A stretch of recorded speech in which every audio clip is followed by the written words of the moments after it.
Verset 1 à 33 Les merveilles de Dieu dans la nature animée. Ici l'auteur s'attache plus particulièrement à dépeindre des animaux sauvages, sur lesquels l'homme n'a aucun pouvoir et qui se passent absolument de lui. La description du cheval rentre dans le même ordre d'idées, car cet animal est envisagé ici au point de vue de sa force, qui ne lui vient pas de l'homme. Dans le texte hébreu, les versets 1 à 3 de notre chapitre 39 appartiennent encore au chapitre 38. Versets 1 et 2 Le lion. Verset 3. Le corbeau. Après le roi des animaux, l'un des plus faibles. Comparez Luc 12.24. Cet animal peu intéressant, dont personne ne songe à s'occuper, attire les regards de Dieu. C'est à Dieu que, sans s'en douter, crient ces petits qui ont faim. Verset 4.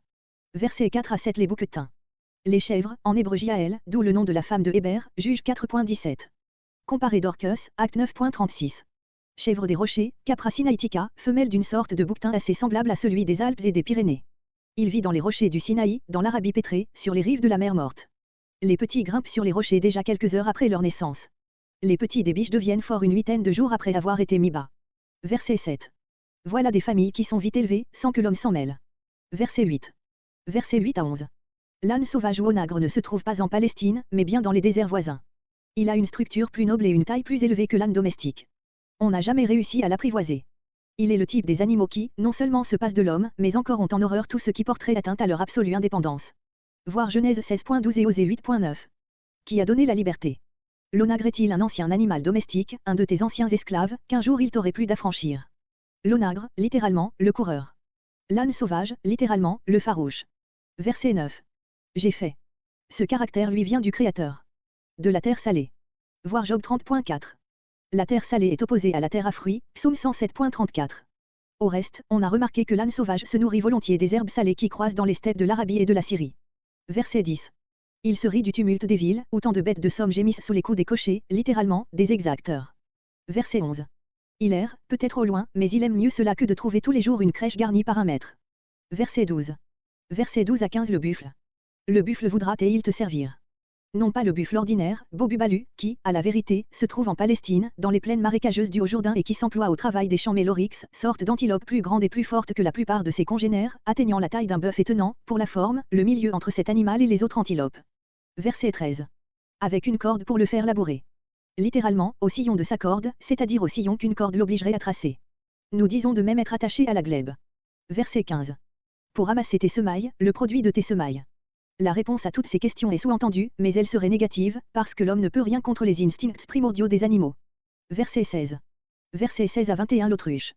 L'aile de l'autruche. L'autruche est ordinairement appelée d'un nom qui veut dire la fille de la solitude, Job 30.29. Ici elle porte un nom poétique signifiant les lamentations, les cris plaintifs, Michée 1.8. Est-ce l'aile et le duvet de la cigogne? Littéralement, est-ce une aile pieuse et un duvet, pieux? Pour comprendre ceci, il faut savoir qu'en hébreu la cigogne s'appelle la pieuse, à cause de la sollicitude avec laquelle elle s'occupe de son nid et de ses petits. Voilà des ailes, noires et blanches les unes et les autres, qui s'agitent joyeusement, voilà deux volatiles extérieurement assez pareils l'un à l'autre. Et pourtant, quelle différence de caractère! Sous la matière, il y a une âme tout autre. Et cette âme, d'où vient-elle? Le verset 20, où le poète oublie que c'est Dieu qui est censé parler dans ces chapitres, va le dire en tout autant de termes. Verset 17.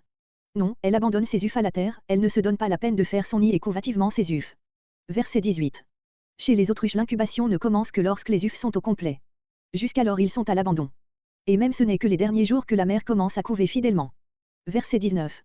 Voir Lamentation 4.3, note. Son travail, la ponte. Verset 21.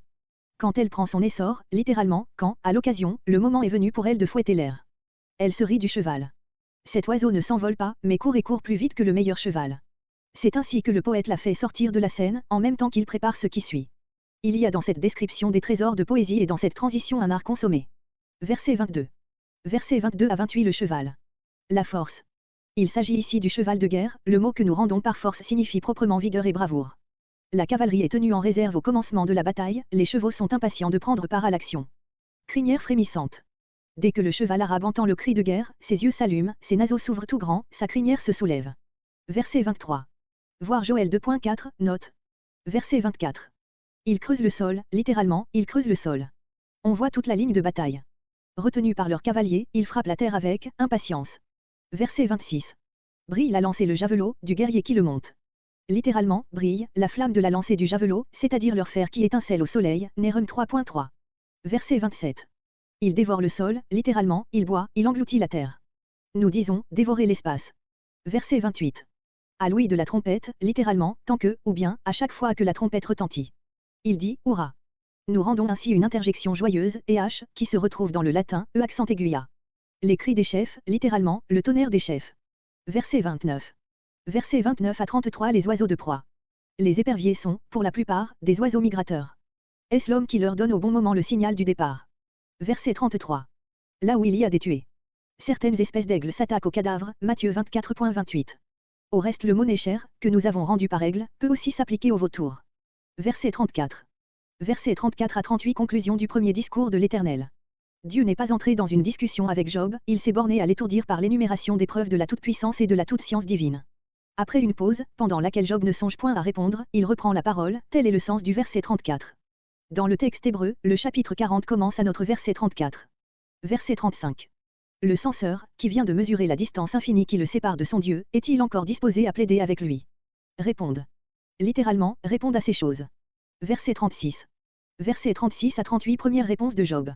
Une fois, deux fois, plusieurs fois, psaume 62.12.